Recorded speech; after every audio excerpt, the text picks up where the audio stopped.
শ্রমিক কর্মচারীদের চতুর্থ দিনের কর্মবিরতিতে স্থবির চট্টগ্রাম বন্দর। টানা ৩ দিন ৮ ঘণ্টা করে কর্মবিরতি পালন করার পর মঙ্গলবার সকাল ৮টা থেকে কর্মবিরতির সময় বাড়িয়ে ২৪ ঘণ্টা করা হয়। এতে কন্টেইনার ও বাল্ক কার্গোবাহী জাহাজের জেটিতে অবস্থানকাল বেড়েছে। পণ্য লোডিং আনলোডিং ও ডেলিভারির ধীরগতির কারণে জাহাজ নির্ধারিত সময়ে জেটি ছাড়তে পারছে না। আমদানি রপ্তানি কার্যক্রম ব্যাহত হওয়ায় ক্ষতিগ্রস্ত হচ্ছে দেশের অর্থনীতি। শ্রমিক নেতারা বলছেন, এখন পর্যন্ত সমস্যা সমাধানে কোনো অগ্রগতি নেই, উল্টো দমনমূলক ব্যবস্থা নিচ্ছে প্রশাসন।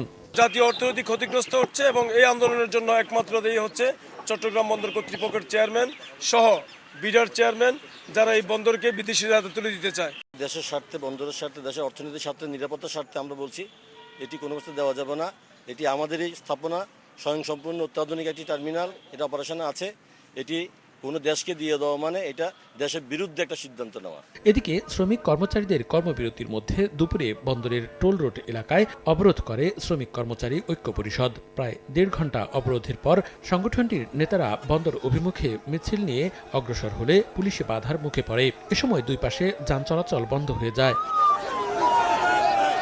বর্তমানে বন্দর এলাকায় আইন শৃঙ্খলা পরিস্থিতি স্বাভাবিক আছে বলে জানিয়েছে পুলিশ। বন্দর এরিয়ায় আমাদের নিরাপত্তার জন্য সার্বিক সব ধরনের ব্যবস্থা আমরা গ্রহণ করেছি। আমরা ইনশাল্লাহ সবসময় সচেষ্ট আছি, সচেতন আছি। এখানে কোনো বিশৃঙ্খলা ইনশাল্লাহ ঘটবে না। ধর্মঘটের প্রভাবে মঙ্গলবার সকাল পর্যন্ত বন্দরে প্রায় ৫৫,০০০ কন্টেইনার আটকা পড়েছে। সময় সংবাদ, চট্টগ্রাম।